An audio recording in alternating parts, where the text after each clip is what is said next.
Bueno, ahora les voy a enseñar cómo calcular el apriete y la tensión inicial en los perros. Bueno, los sujetadores roscados deberían de apretarse hasta producir una fuerza de tensión inicial F inicial, casi igual a la carga de prueba. La carga de prueba es un esfuerzo y se define como la fuerza máxima de tensión que no produce una deformación permanente medible en forma normal. ¿Sale? Este esfuerzo es poco menor al esfuerzo de excelencia. Aquí notaron que relacioné fuerza y esfuerzo indistintamente. Ahorita voy a explicar un poco. Entonces, este esfuerzo de prueba es sigma P y se define como un valor que es un poco menor al esfuerzo de excedencia y que es el esfuerzo al cual los tornillos o los sujetadores roscados deberían de apretarse, ¿no? Entonces, esta ecuación podemos analizarla así. Miren, voy a poner aquí para rayar un poco y fíjense lo siguiente. Bueno, hablando de esfuerzo, nosotros conocemos que el esfuerzo es igual a una fuerza sobre área, ¿de acuerdo? Entonces, si nosotros implicamos un esfuerzo de excedencia, pues esta fuerza con la cual se calcula ese esfuerzo de excedencia sería la fuerza o la carga para llevar a la excedencia o para llevar un esfuerzo de excedencia. Entonces, si hablamos de que tenemos un esfuerzo de prueba, pues aquí vamos a tener una fuerza de prueba. ¿Sale? Es importante notar que si tomamos elementos roscados, esta área tiene que ser el área efectiva, AT.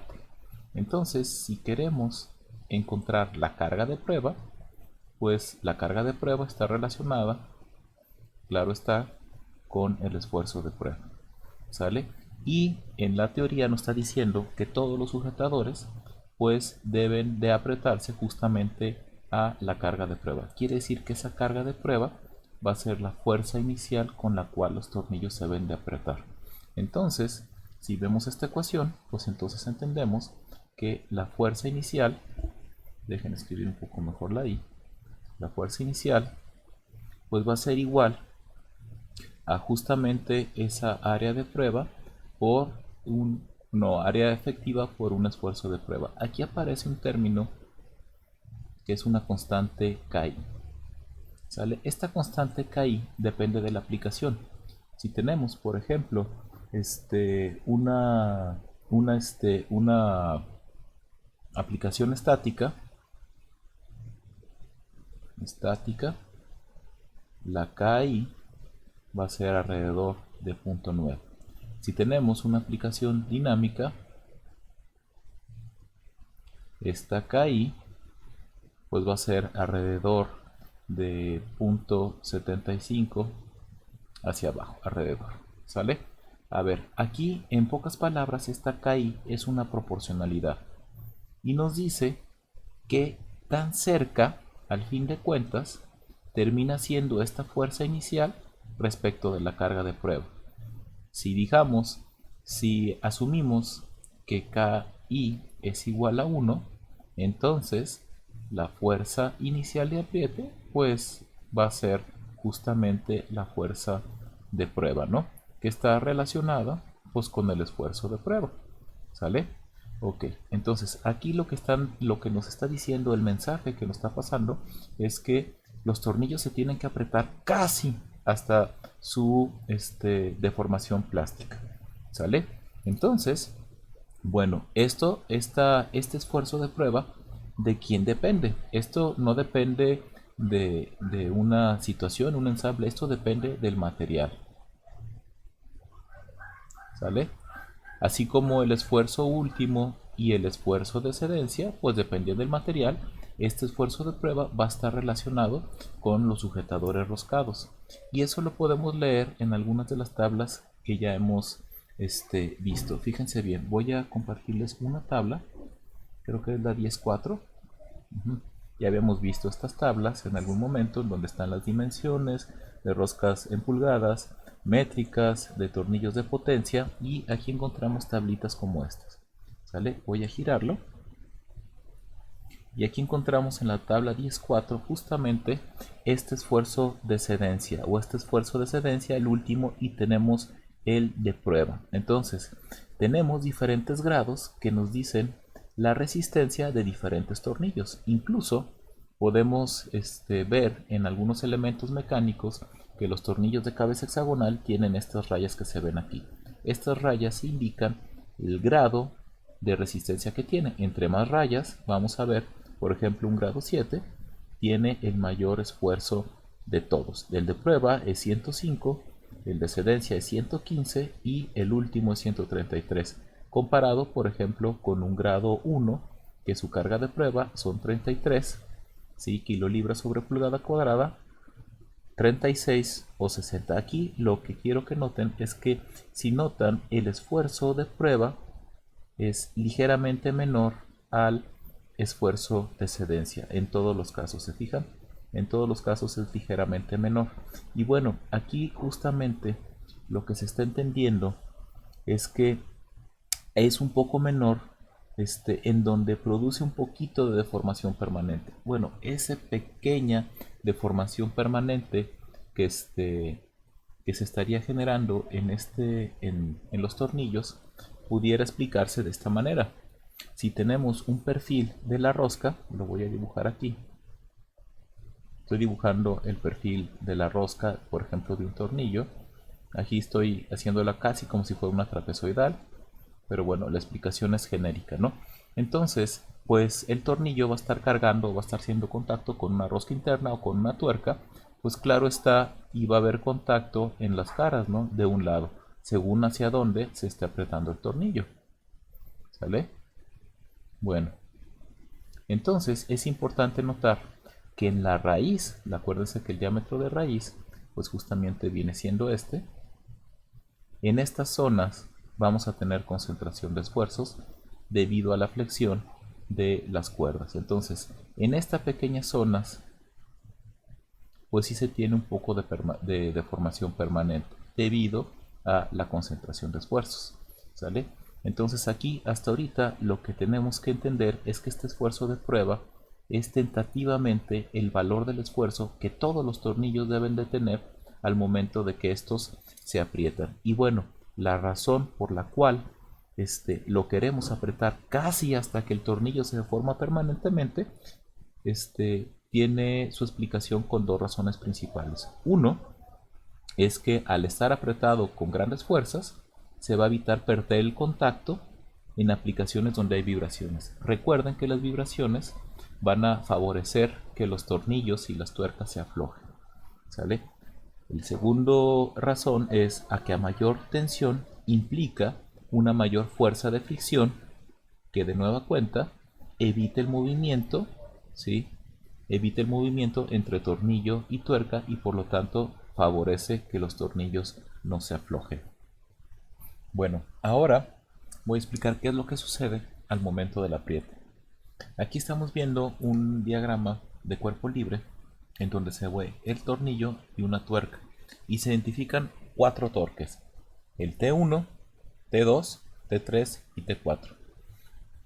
Si pueden observar, el T2, T3 y T4 son opuestos al T1. ¿Qué explicación tenemos aquí? Fíjense bien. El T1 es el torque aplicado por la llave para apretar la tuerca.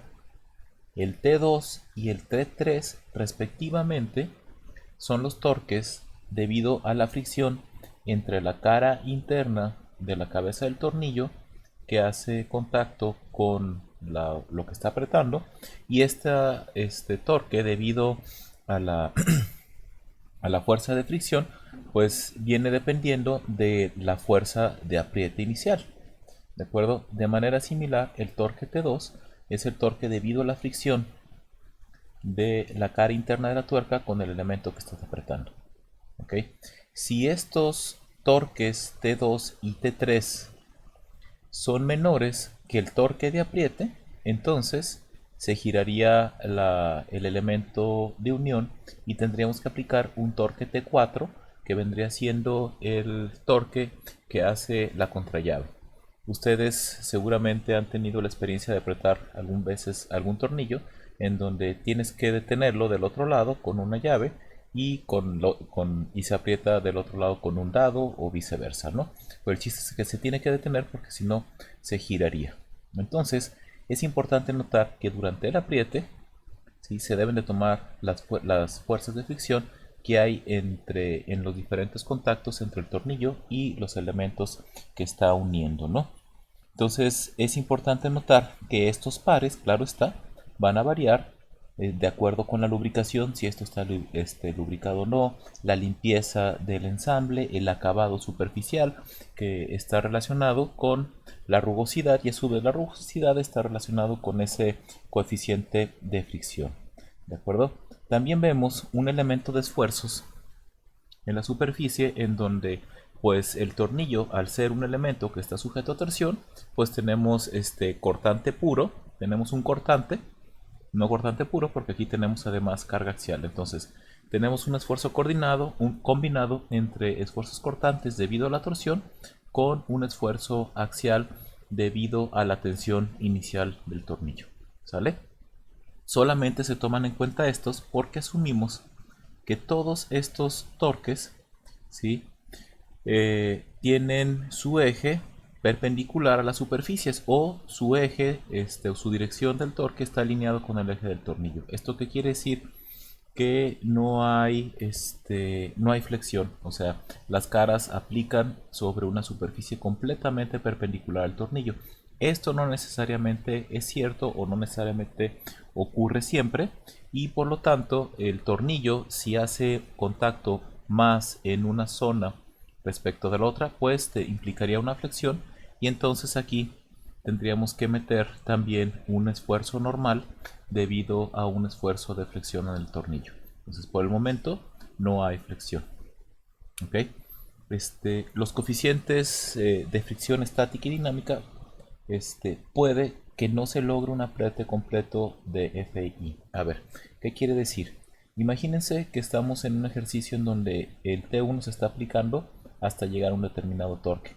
Como tenemos aquí un comportamiento un poco complejo debido a la fricción, si llegáramos al torque 1 hasta un valor anterior, un poquito antes del torque que queremos apretar, ¿sale? Si nos paramos antes, ¿sale? Eh, y queremos seguir apretando, pues resultará que ese torque, hay que vencer la fricción. Entonces implicaría que quede por debajo del apriete deseado o quede posterior al apriete deseado. Entonces lo importante es que el torque T1 se llegue directamente al torque que debe de ser, sin escalas, sin pararse, porque los arranques de empezar a girar implica un torque adicional debido a las fricciones.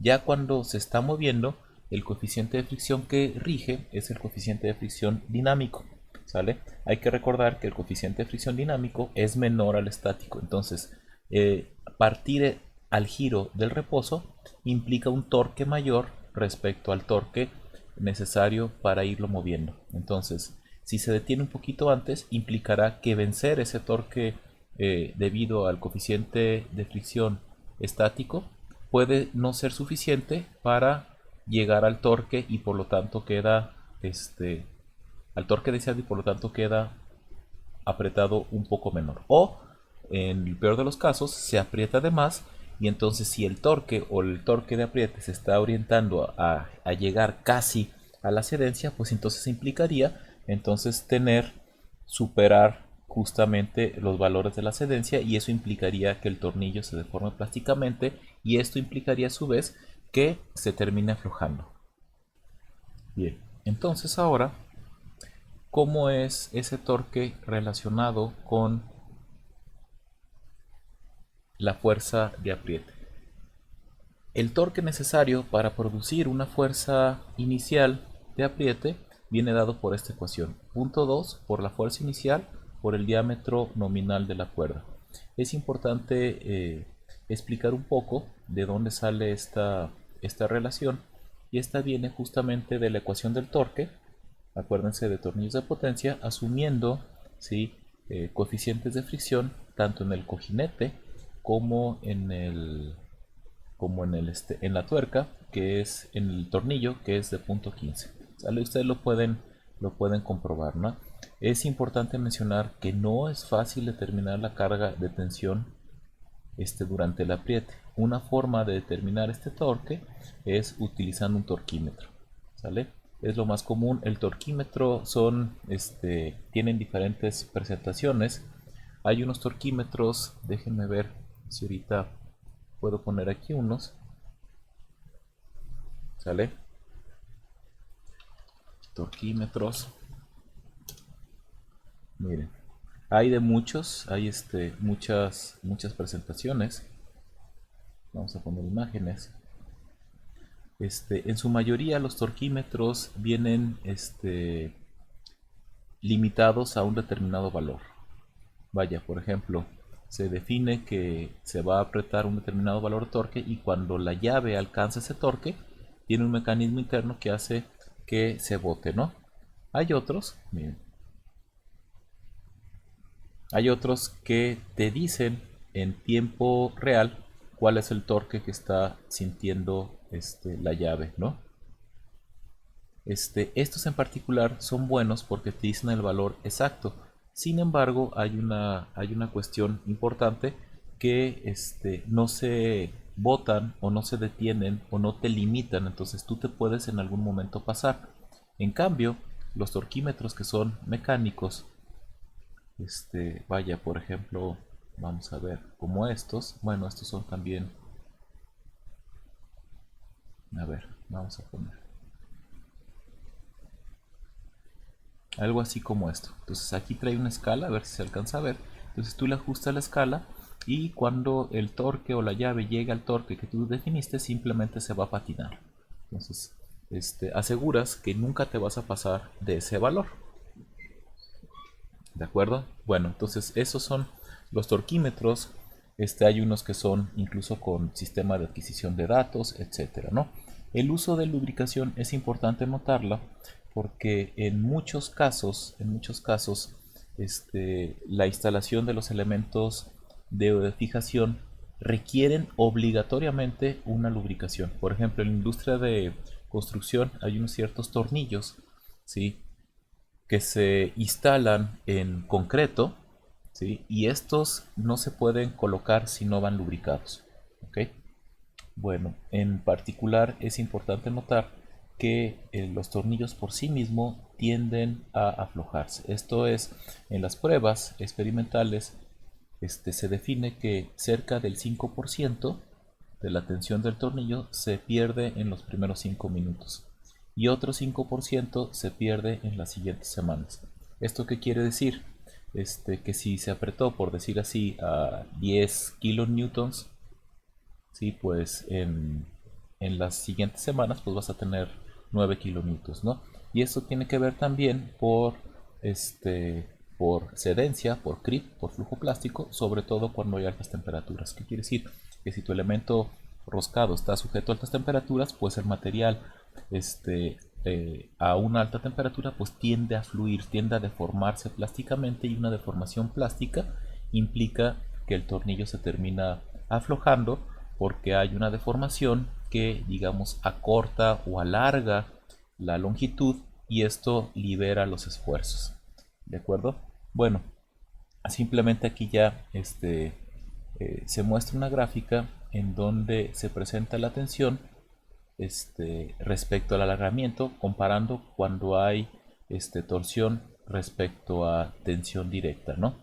Entonces es diferente los esfuerzos que ocurren debido a la tensión relacionada por una torsión que si fuera una tensión directa, como es en el ensayo de las pruebas de tensión.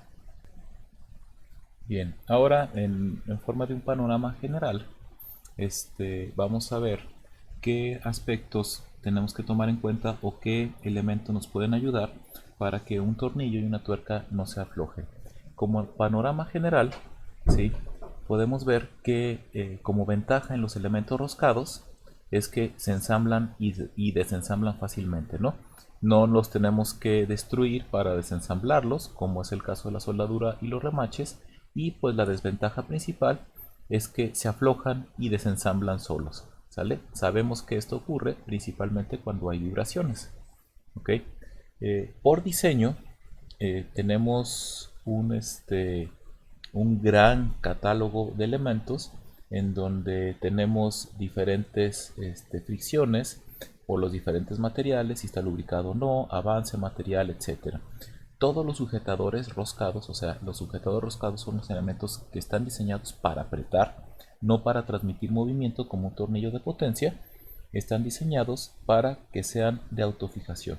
O sea, ¿qué quiere decir? Que tengan autobloqueo. Esto es, que por sí mismos no van a girar a menos que se le aplique un torque, como ya lo habíamos visto en condiciones estáticas. Pero con movimiento relativo estos tienden a aflojarse, ¿no?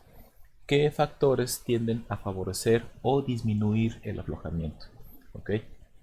Entre mayor sea el ángulo de avance, mayor será la tendencia para aflojarse. ¿Sale? Entonces, si recuerdan, por ejemplo, en una rosca que tenemos múltiples hilos, los hilos o cada hilo va a tener un ángulo de avance grande, ¿no? Entonces, una rosca de múltiples hilos va a tender a aflojarse mucho más que una rosca de un solo hilo. Noten también que, pues bueno, la rosca de múltiples hilos tiene otra función, que es justamente moverse o girar y avanzar rápidamente, ¿no? Entonces, queremos que se apriete, pero a la vez cuando se afloje queremos que poderla desmontar o montar rápidamente, ¿no? Otro detalle, entre más grande sea el apriete, mayor la fuerza de fricción, como lo habíamos visto en el diagrama pasado, y por lo tanto la fuerza a vencer para aflojar es mayor. Entonces, ¿qué quiere decir? Que entre mayor se aprieten los tornillos, más difícilmente se van a aflojar, ¿sale? Y de ahí viene el por qué queremos llegar a apretar el tornillo justamente hasta casi el esfuerzo de cedencia. Vamos a ver que en aplicaciones no necesariamente va a ser bueno apretarlo hasta el tope, ¿sale? Incluso hay veces que va a ser contraproducente en este aspecto, debido a que el tornillo, al tener cargas externas, puede llegar a una cedencia y por lo tanto perder tensión, ¿ok? Las superficies suaves o rugosas tienden a favorecer el flujo plástico ligero. Esto es, cuando tienes tornillos suaves, pues bueno, tienden a aflojarse por cedencia más rápido, ¿no? Tratamientos y condiciones que aumenten el coeficiente de fricción. Básicamente lo que nos importa es que exista mucha fricción para que la fuerza con un determinado apriete pues sea mayor. Los torques debido a esas fricciones van a ser mayores debido a que los coeficientes de fricción pues van a ser más altos. Entonces, si queremos, por ejemplo, que el coeficiente de fricción o no se aflojen, pues queremos un coeficiente de fricción alto, ¿no? Sin embargo, en algunas ocasiones, como lo mencionaba, si no se lubrica, pues entonces ni siquiera se puede instalar. Hay aplicaciones, como les mencionaba, en la construcción, que si no lubricas en colocar el tornillo, el torque para colocarlo, termina por destruir el propio tornillo, ¿ok? Y pues bueno, a este problema, en la cuestión de evitar el aflojamiento, pues se atiende de diferentes maneras, ¿no? Voy a explicar algunas, muchas de ellas se pueden ver con arandelas de presión, que vienen en muchas presentaciones. Hay veces que es solamente una vuelta como esta con un desfase, en donde la arandela funciona como un resorte, o tiene una cierta conicidad como estas, en donde la función de estos elementos es deformarse y mantener una fuerza adicional para evitar que en las vibraciones las roscas entre la rosca del tornillo y de la tuerca se separen, ¿no? Hay otras aplicaciones que son tuercas en donde permite poner un perno para evitar que la tuerca se gire.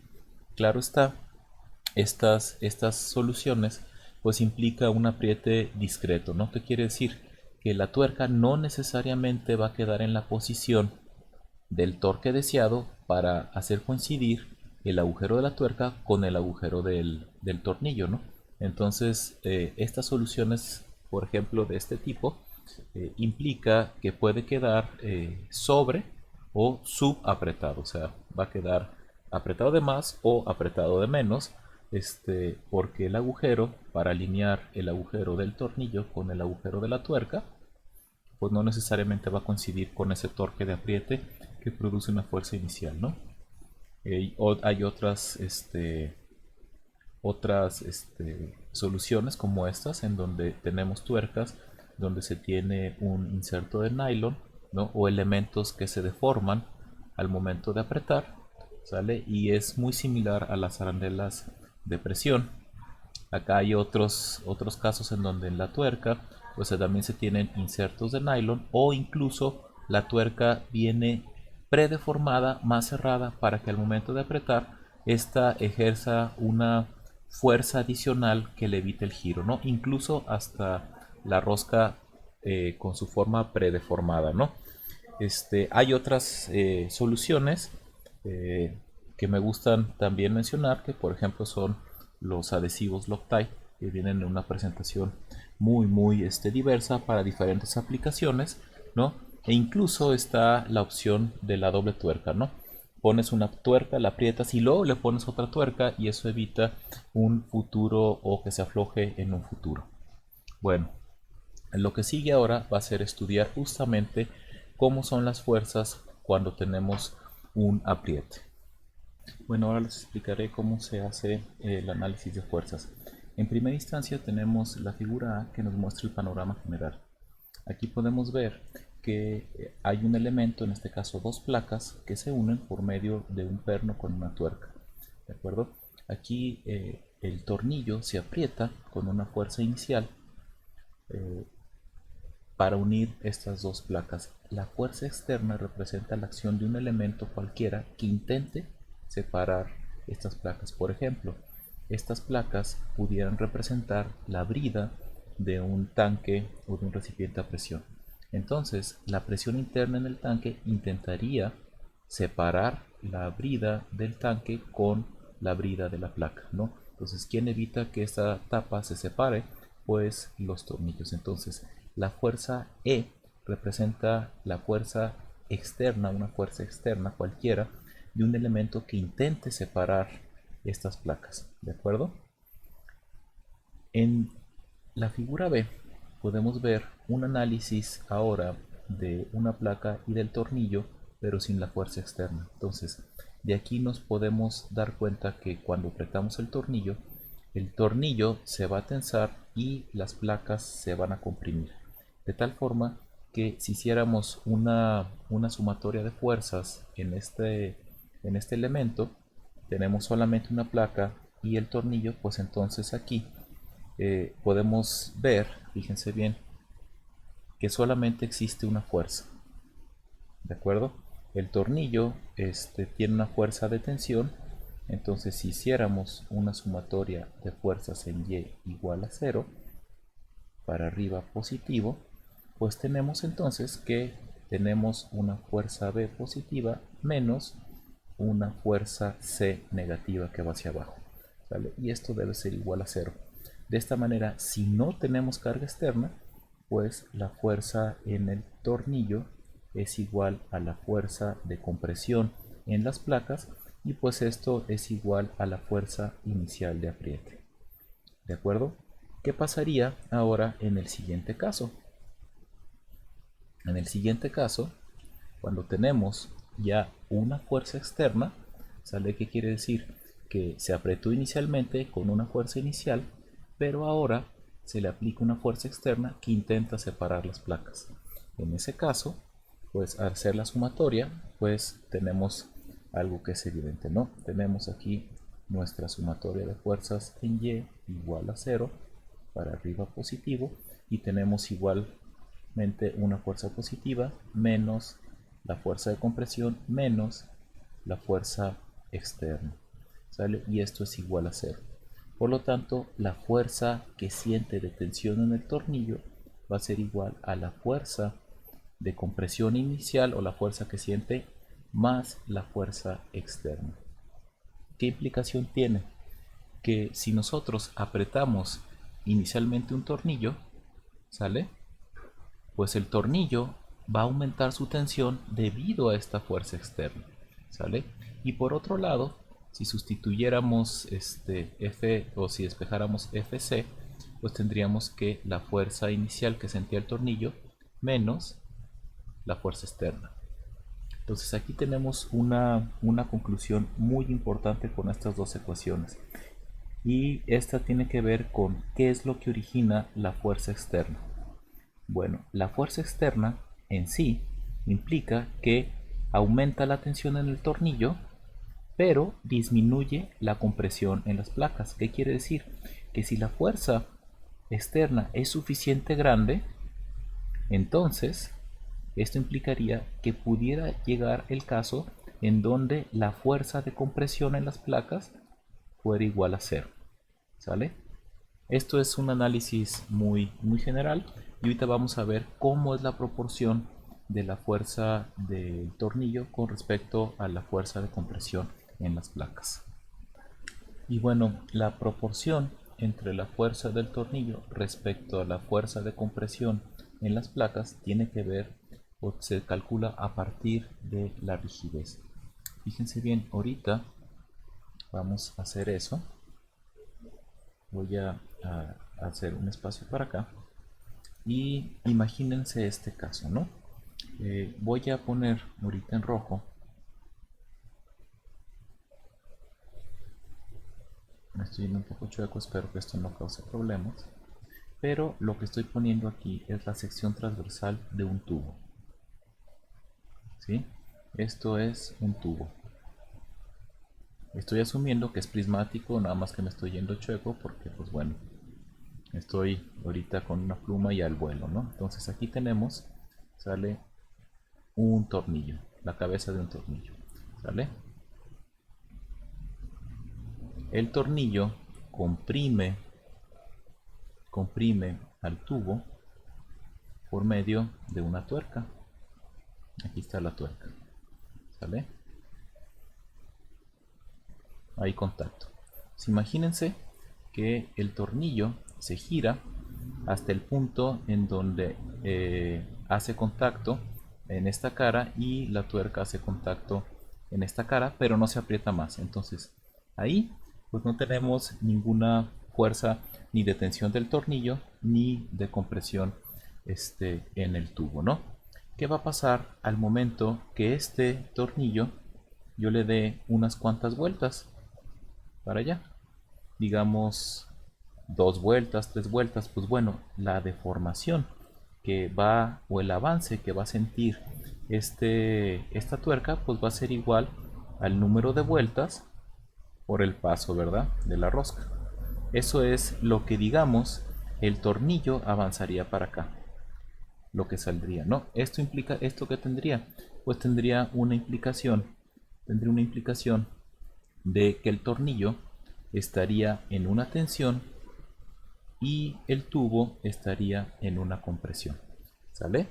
Entonces, en ese caso, si hiciéramos un diagrama de cuerpo libre, cortáramos la mitad, digamos, pondríamos aquí un corte por mitad, pues tendríamos aquí la sección del tubo y aquí tendríamos la sección del tornillo, ¿verdad? Aquí el tornillo sentiría una fuerza que es de tensión y el tubo sentiría una fuerza de compresión, ¿no?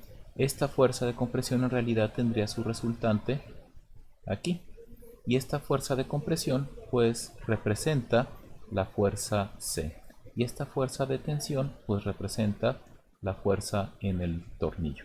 Y de hacer una sumatoria de fuerzas en Y igual a 0, pues es lo que ya esperábamos. Encontraríamos que en este caso la fuerza de compresión en las placas es igual a la fuerza de tensión en el tornillo.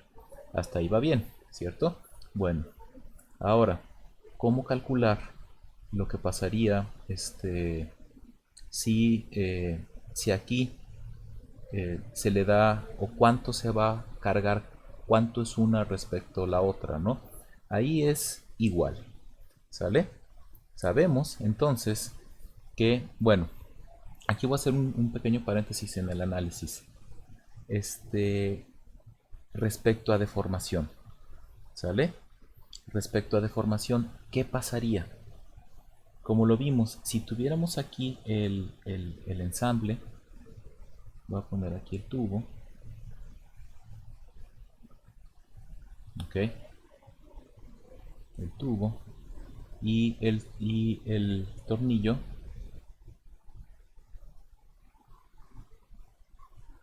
con su tuerca, ¿verdad? Digamos que el tornillo lo llegamos hasta aquí. Cuando le damos vuelta, el tornillo saldría un tanto así, que es lo que ya pusimos acá como una delta. ¿Sale? Esta delta viene de cuántas veces le di el tornillo. Entonces quiere decir que vamos a tener una deformación delta del tornillo. Esto, o sea, vamos a ver eso. Si esta delta es completamente lo que se deforma el tornillo, quiere decir que el tubo nunca se comprimió, que es súper duro, ¿sale? Y de lo contrario, ¿qué pasaría si el tornillo fuera el súper duro? Pues entonces esta delta termina siendo lo que se comprime el tornillo, ¿sale? Lo que se comprimiría el tubo. Entonces, en la realidad, lo que termina sucediendo es que ni uno ni otro se comprimen asumiendo que el otro es completamente rígido. ¿Qué quiere decir? Que la deformación en el tornillo, ¿sale? Pero la voy a poner ya como B. Voy a borrar esto. Voy a poner como B la deformación en el bol más la deformación en el sándwich o en el tubo, ¿sale? Pues es igual a esta delta. ¿De acuerdo? Bueno, ¿qué pasa aquí? Si recuerdan, la deformación para elementos prismáticos es la fuerza interna que siente un material por la longitud entre el módulo elástico por el área, ¿sale? Y también sabíamos que la rigidez de un elemento prismático se llama E por A entre L. Entonces, al fin de cuentas, esta delta termina siendo la fuerza interna que siente un elemento entre su rigidez, ¿no? Entonces, aquí podemos ver que la delta del tornillo, ¿sí? Pues va a ser la resultante que siente el tornillo entre la rigidez del tornillo más la resultante que siente las placas o el tubo entre la rigidez del tubo. Y esto va a ser igual a delta. Pero sabíamos de acá que si no hay fuerza externa, pues RB y RC son iguales.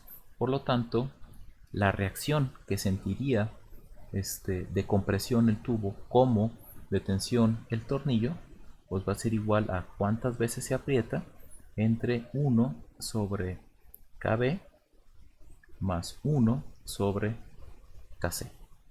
¿Sale? Esto tenía su explicación como similar a las resistencias eléctricas, ¿no? Ahí está, así sucedería. Ahora, ¿qué pasa cuando hay una fuerza externa? ¿Sale?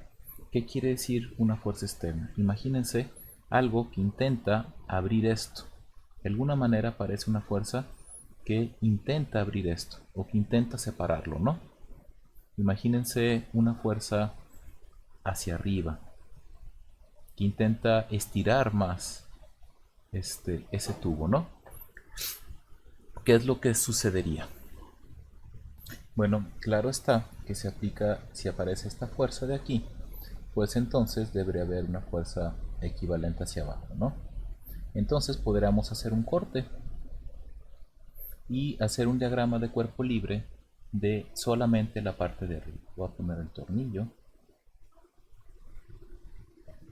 ¿okay? Y voy a poner aquí el tubo, o la sección del tubo,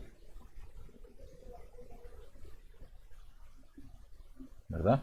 Entonces la fuerza externa va para arriba y el tornillo sentía una fuerza de tensión. Si se acuerdan, era una fuerza hacia acá. Entonces esa fuerza de tensión pues será la fuerza del tornillo, pero ahora va a haber un incremento en esa fuerza, como ya lo habíamos explicado, ¿no?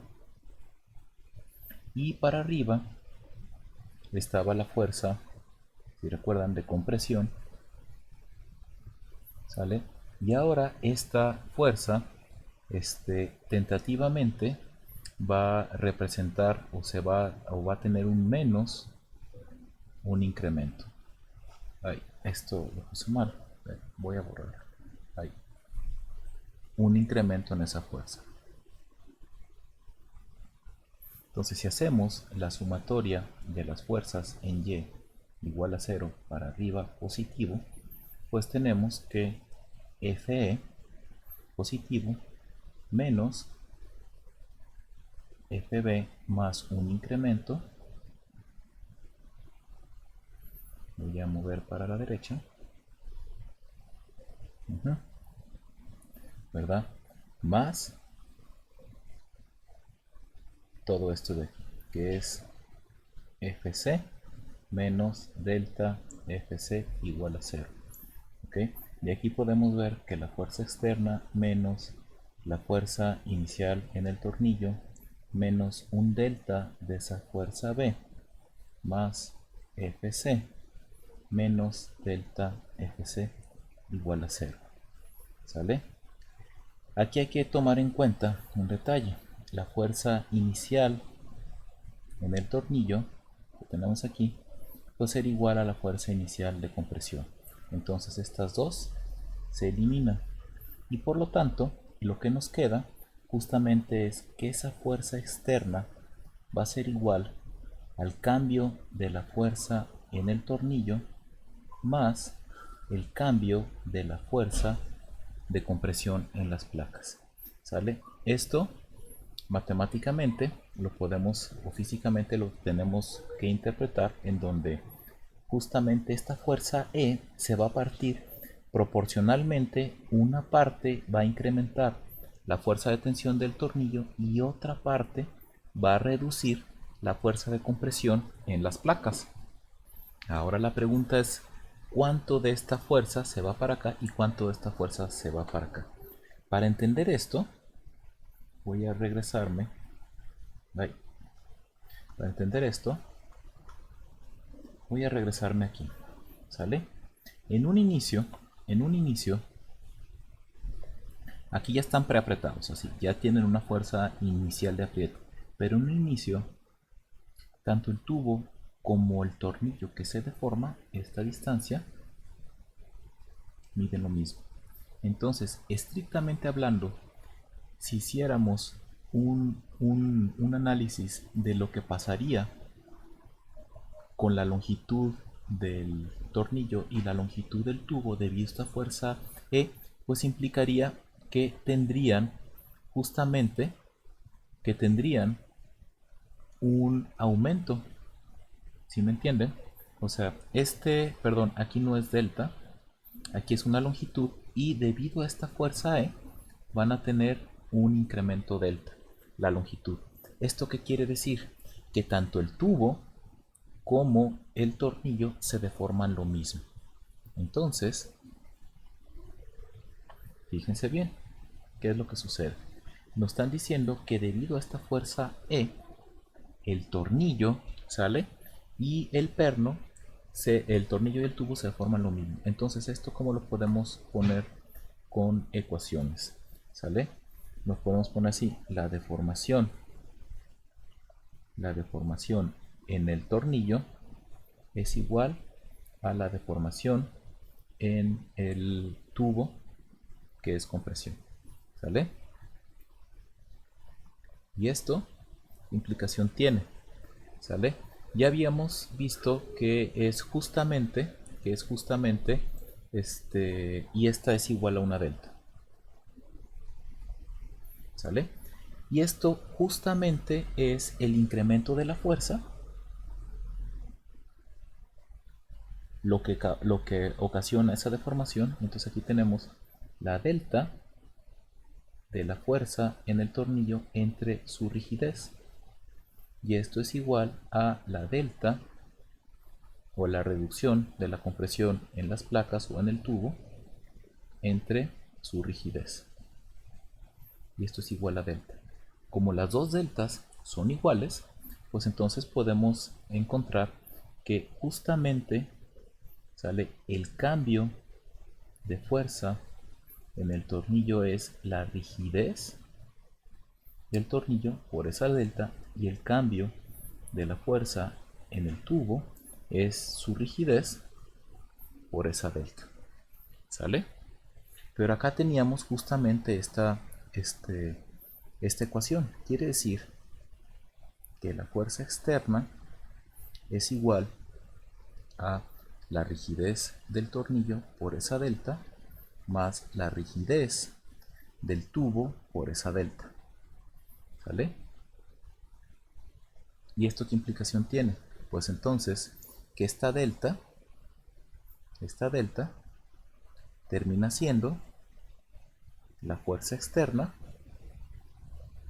¿verdad?, entre KB más KC. ¿Ok? Y bueno, esta delta la podemos sustituir aquí. Entonces, el cambio de la fuerza en el tornillo es igual a la rigidez del tornillo por la fuerza externa entre KB más KC. ¿Sale?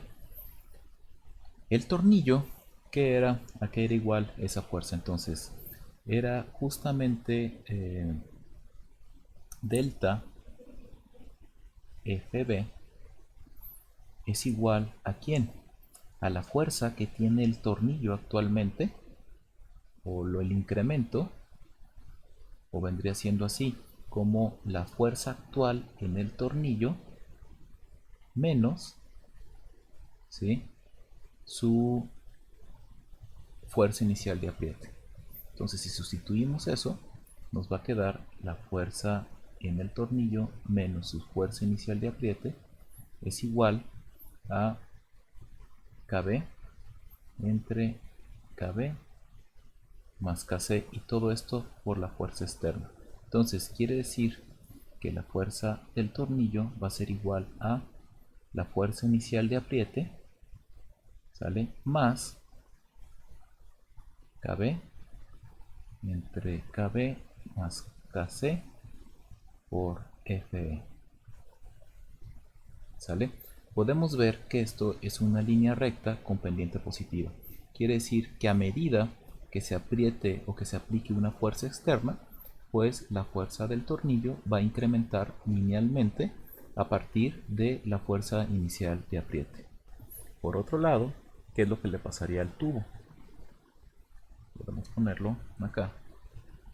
Fíjense bien lo que le pasaría al tubo. Lo tenemos aquí. Y el delta de fuerza en el tubo es igual a KC por el delta, que es el mismo, ¿sí?, que es FE entre KB más KC. ¿De acuerdo?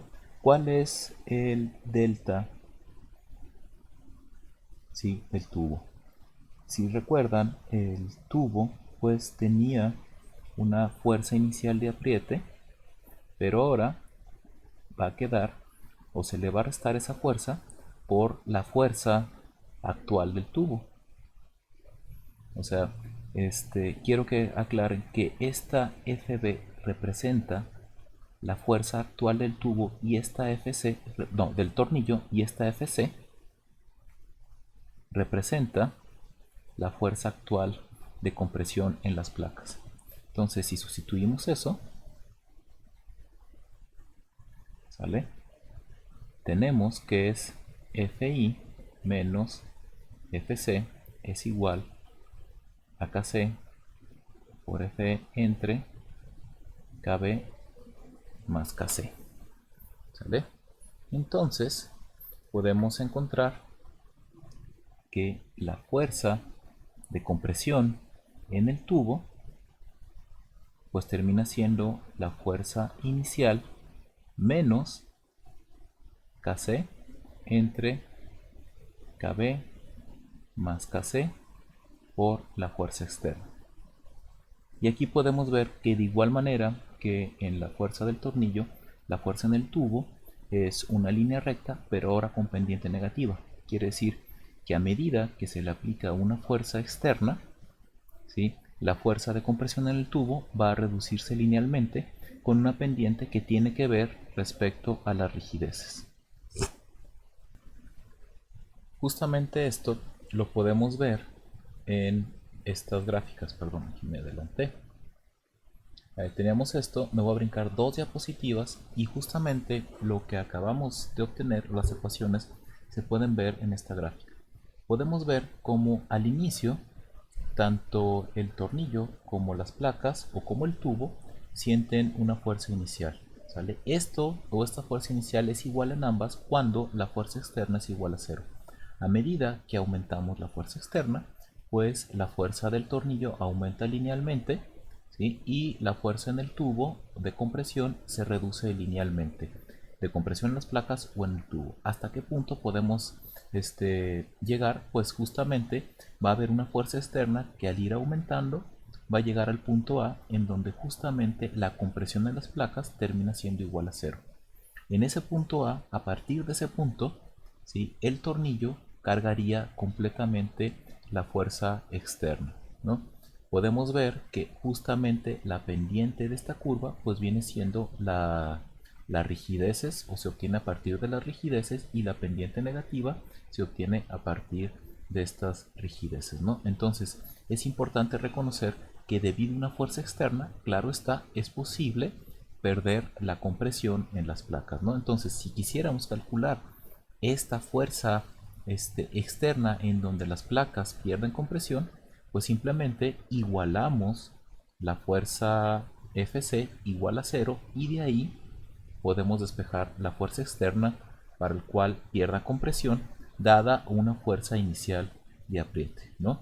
Bueno, esto es lo más importante. Ahora lo que quiero explicar un poco son estas dos diapositivas que me brinqué acá, ¿no? Aquí tenemos el caso en donde se une y la placa o lo que se está uniendo es suave, ¿sí? Y en comparación con el tornillo que tiene rigidez infinita, podemos ver que la fuerza en las placas se mantiene inicial y la que aumenta es el tornillo, y acá pasa algo semejante. En este caso, si los elementos a sujetarse ahora aquí son rígidos, las placas, en comparación con el tornillo, y vemos que el tornillo permanece constante y la compresión en las placas baja, ¿no? Bueno, esto de aquí en particular no me gusta tanto utilizarlas porque no son realistas. No vamos a tener algo de tal manera que suceda así. O sea, son límites ideales, ¿no? Tener un elemento infinitamente rígido es un límite ideal, ¿de acuerdo? Sin embargo, lo podemos entender de la siguiente manera. Entonces, fíjense bien, aquí estamos viendo que los elementos a sujetarse son rígidos, o sea, la K es rígida. Entonces, si nos regresamos a nuestras ecuaciones, ¿sí?, y decimos que un elemento es rígido, o sea, que la K es rígida, o sea, si la K es rígida, ¿qué representaría? Si tengo una K rígida, pues representa que su rigidez tiende a infinito. Entonces, ¿qué pasaría con la fuerza del tornillo? ¿Sale? ¿Qué pasaría con la fuerza del tornillo? Si tenemos una rigidez infinita, Kc, pues este término se va a infinito y por lo tanto este término tiende a cero. Cualquier número dividido entre infinito tiende a cero. Entonces aquí la Fb pues sería igual a la fuerza inicial, ¿no? Cuando la K es infinita, entonces podemos ver justamente, lo podemos ver esto acá. Por el otro lado, tenemos que ahora el tornillo es el infinito, es el que tiene rigidez infinita. ¿Qué pasa con Kc, con Fc? Entonces, si el tornillo tiene rigidez infinita, el tornillo, ahora la rigidez tiende a cero. Ahora, ¿qué pasa con Fc? Entonces, aquí me faltó, esta es una Kc. Entonces, si Kb tiene infinito, este término tiende a cero. Todo este término tiende a infinito y todo este término tiende a cero, y por lo tanto Fc pues es igual a la fuerza de apriete, tal cual como nos muestra esta gráfica. ¿Se fijan? Repito, estas suposiciones son ideales y por lo tanto pues su entendimiento así en el sentido real es un poco complicado porque estrictamente pues no tenemos ningún elemento mecánico que sea que tenga una rigidez completamente infinita. ¿De acuerdo? Ahora bien, ¿qué es lo que sucede? ¿Qué es lo que sucede cuando tenemos en lugar de un tubo, como lo analizamos en las demostraciones? ¿Qué pasaría ahora cuando tenemos unas placas? Bueno, en este caso queda claro que la rigidez del tubo, perdón, del tornillo, pues es el área del tornillo, que en este caso sería el área efectiva, por el módulo de elasticidad entre la longitud. Aquí es importante notar que aquí en lugar de poner una L, estoy poniendo una G, en donde la G representa el largo del tornillo, pero el largo que se estira, o sea, esta parte de aquí o de las tuercas, esas ahorita no interesan, ¿no? Entonces ahí la longitud del elemento se pone con G. Y ahora viene lo más complicado, en donde cómo encontrar la rigidez de unas placas. Pues era claro que si tomamos en cuenta la demostración que hicimos acá, ¿sí? Desde acá, pues la rigidez en el tubo, ¿sí? Kc, pues vendría siendo el módulo elástico del tubo por el área del tubo entre L, o en este caso G, ¿no? Donde L es de aquí a acá. ¿Sale? Aquí es interesante que tenemos un tubo, pues entonces el área del tubo pues vendría siendo y cuartos por el diámetro exterior al cuadrado menos el diámetro interior al cuadrado. ¿Sale? Pero ¿qué pasa si tenemos una placa? Si tenemos una placa, pues no tenemos un área finita, tenemos un área continua. Sin embargo, la acción del tornillo genera un perfil de fuerzas, como lo podemos ver en esta figura, ¿no? Entonces aquí hay que identificar tres diámetros. Uno es el diámetro, por decir así, del agujero, que tentativamente tiende a ser el diámetro nominal. El diámetro de 2 es el diámetro del área de la tuerca, de la base de la tuerca, o incluso el área de una arandela. El diámetro de este círculo inscrito de la cabeza de la tuerca, o el diámetro de una arandela, si se pusiera, por ejemplo, por aquí, ¿no? Y el diámetro de 3 es el área o el diámetro de acción de esa fuerza. Entonces es posible encontrar esa área de un elemento continuo utilizando esta ecuación. ¿Sale? Por ahora no la voy a demostrar, ¿sale? Pero tomen en cuenta cómo se obtiene, ¿no? Se asume que D tiende a D1, ¿sí? Este D2 para un tornillo de cabeza hexagonal es 1.5 veces el diámetro nominal. Ahora bien, si pusiéramos aquí una arandela, pues tendríamos que meter el diámetro de la arandela. No tiene que ser a fuerzas siempre dependiente del diámetro nominal. Y ese D3 pues depende justamente de este ángulo 30, ¿no? Entonces de aquí sale que el área, esta área efectiva o el área de acción de esta fuerza de apriete, pues se calcula de esta manera, ¿no? Entonces aquí podemos ver algunas cosas interesantes, ¿no? Si aumentamos D2, o sea, si metemos una arandela, pues este término va a crecer y por lo tanto el área va a aumentar, ¿no? El área efectiva va a terminar aumentando, ¿no? Si disminuimos el diámetro, o sea, metemos un tornillo más delgadito o este hueco lo hacemos más pequeño, pues también el área va a terminar aumentando, ¿de acuerdo? Entonces D3 vendría siendo como quien dice un círculo de acción de acción o de interacción o de efectividad de una fuerza de apriete de los tornillos, ¿no? Para hacer esto, fíjense bien, hice unas simulaciones en donde con SolidWorks simulé la acción justamente del tornillo y de una tuerca, ¿no? Podemos ver justamente cómo este perfil en realidad no es lineal, en la realidad tiene una cierta curvatura en todos los casos y por lo tanto podemos ver que esta asunción de que es lineal, pues bueno, es una aproximación, ¿sale? Pero es una buena aproximación en donde estos diámetros más o menos sí coinciden, ¿sí?, con el diámetro que tendríamos en esta sección. ¿De acuerdo? Bueno, una aplicación también de este diámetro de 3 es la siguiente. Imaginen entonces que ahora el objetivo o lo que se desea conocer es en dónde colocar los tornillos. Aquí hice un proyecto hace algunos años en donde en este diseño de un manipulador pues se tuvieron que colocar diferentes tornillos en diferentes posiciones, ¿de acuerdo? Entonces, lo importante notar es que en este caso o en este elemento pues es simétrico. ¿Qué quiere decir? Que la distancia del centro a la base de la tuerca es igual a la distancia del centro, ¿sí?, a la base del tornillo, ¿de acuerdo? Entonces aquí aplica tal cual nuestras ecuaciones que habíamos puesto aquí, ¿no? Entonces, una aplicación de este de 3 justamente es, voy a adelantar esto, justamente me permite calcular cuál vendría siendo esa zona o ese diámetro que la fuerza del tornillo me termina afectando.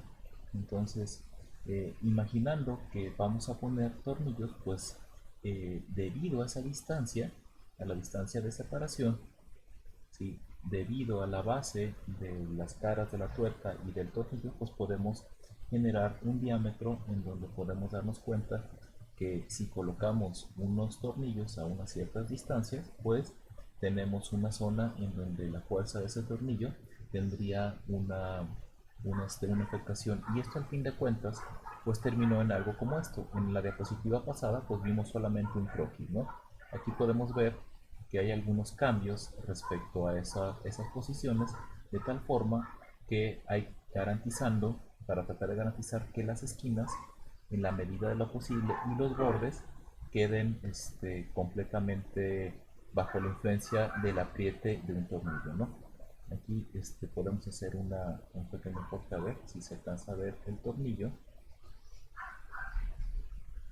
Entonces podemos ver que la opción fue elegir justamente tornillos largos, ¿sí?, para garantizar que el área de esa fuerza de cada tornillo fuera mayor. Estas cajas las pude haber hecho cortitas y poner tornillos cortos, pero eso implicaría que solamente la fuerza actuaría en una pequeña área, ¿no? Como lo podemos ver acá. Es importante reconocer que esta área pues también depende, ¿sí?, de esta distancia, ¿no? Entonces, a mayor distancia G, pues vamos a tener un mayor diámetro D, ¿no? Incluso en este proyecto, si hubiera puesto arandelas, todavía el área hubiera sido mayor. Sin embargo, en este caso particular, ¿sale?, muchos de los elementos los puse muy al borde, ¿no? Como pueden ver, debido a los componentes internos. Entonces aquí las arandelas me hubieran quedado volando, ¿no? O hubiera tenido que meter un poco más, pero se me hubiera reducido completamente, déjenme poner transparencia, el espacio interior, ¿no? Pasan bandas, pasan poleas, espacio de pared, etcétera. Entonces aquí por cuestiones de espacio no pude poner arandelas, pero el colocar arandelas pues me hubiera dado una mayor área de afectación. Entonces esto que acabo de mostrarles justamente es una aplicación muy interesante de estas ecuaciones, en donde no solamente es la fuerza, el cálculo, sino en dónde poner el tornillo. ¿De acuerdo? Bueno, ya lo que sigue es ver algunos detalles adicionales. Bueno, estas consideraciones en primera instancia implica las consideraciones geométricas al momento de la manufactura de los componentes que se van a unir por medio de tornillos, ¿no? En esta figura vemos que un tornillo va a utilizarse para unir unas placas que no son paralelas. O sea, la superficie superior no es paralela a la superficie inferior. Esto va a implicar que cuando la tuerca se apriete o el tornillo se apriete, el tornillo va a hacer contacto con toda esta cara. O sea, no se va a quedar así, va a hacer contacto porque las fuerzas del tornillo suelen ser muy grandes. Entonces va a hacer contacto esta cara con la superficie superior y la cara de la tuerca con la superficie inferior. Esto va a implicar que el tornillo va a tener una flexión. De igual manera, se puede ver aquí que por manufactura al momento de apretar esto, pues vamos a tener una flexión en el tornillo. ¿Qué pasa con el tornillo? El tornillo, como ya lo hemos visto, está sujeto tanto a esfuerzos cortantes por la torsión como también a esfuerzos normales por la fuerza de apriete. Entonces, una flexión va a implicar esfuerzos normales adicionales en algunos puntos que no teníamos considerado y por lo tanto pudiera ser que ese esfuerzo en esa zona pudiera entrar en alguna concentración de esfuerzos o superar el esfuerzo de cedencia que teníamos pensado para el tornillo, ¿de acuerdo? Bueno, en cuestiones de manufactura eso hay que tener en cuenta, es muy importante respetar que las caras sean paralelas, ¿no? Ahora bien, en el contexto de la selección de tornillos, sí, les comento que una mala práctica, y es lo que usualmente se hace, es que la selección de los tornillos se hace de forma arbitraria, ¿sí?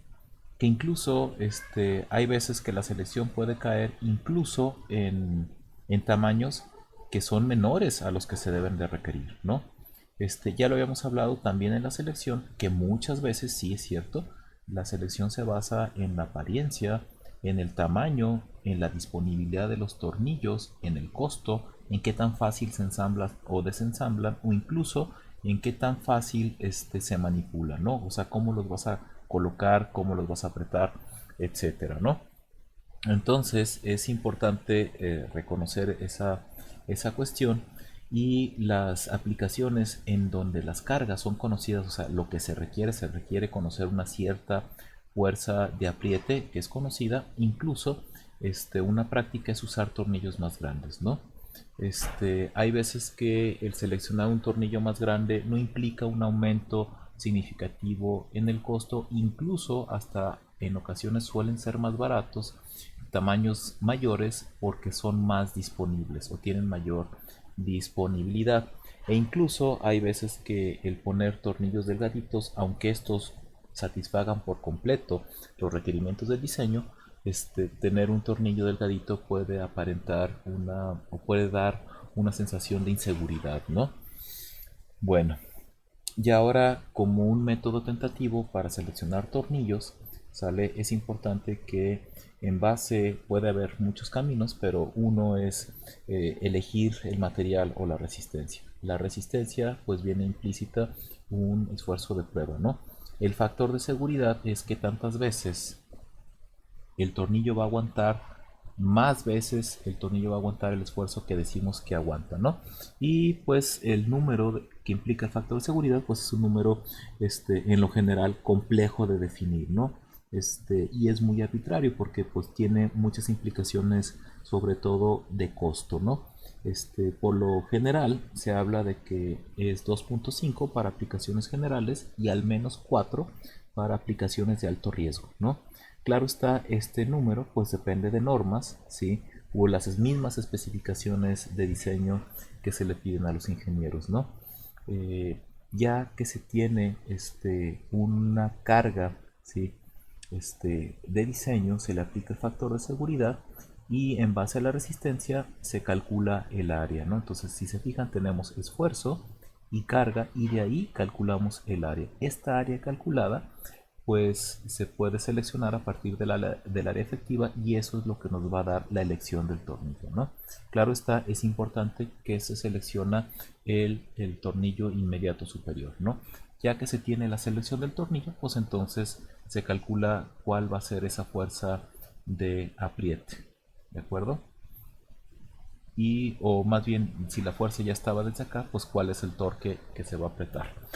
Bueno, hay muchas maneras, puede ser por selección por área, puedes tener un tornillo y a partir del tornillo seleccionar qué fuerza va a tener y elegir el número, la cantidad de tornillos. Hay muchas maneras, pero en general este es un método, ¿no? Lo que seguiría ahora sería la solución de problemas, pero ya no van a ser alcance de este video. Es importante solamente notar o reconocer algunas cosas que les van a ser de ayuda. En primera instancia, en todos los problemas usualmente la carga externa te la dan en un rango que va de 0 a 8000. Aquí es importante notar que claro está el valor crítico son 8000, entonces podemos asumir que la carga externa pues la tomamos como 8000 como un valor crítico, ¿no? Y también muchas preguntas van a hacer o nos van a preguntar cuál es la carga de apriete inicial para perder la pérdida de compresión, ¿no? Y si queremos calcular la pérdida de compresión o la carga inicial para esa pérdida de compresión, pues tenemos que irnos, ¿sí?, a nuestras ecuaciones de las placas, ¿sí?, y ahí igualarla, nuestra ecuación igual a cero. Si igualamos a cero significa que las placas tienen compresión cero, y de ahí, dada una fuerza externa con las rigideces, podemos calcular cuál es esa fuerza de apriete, ¿no? La fuerza de apriete que nos dé de ese resultado significa que si se aprieta al menos eso, al menos en esa cantidad, cuando la fuerza externa esté justo en su pico máximo, pues las placas van a perder compresión. Entonces, el cálculo que se obtenga de aquí igualando a 0, de Fi igualando a 0, pues viene siendo el valor mínimo sin incluir de esa fuerza de apriete inicial. Bueno, posteriormente resolveré más problemas en clase para que estos conceptos les queden bien claros.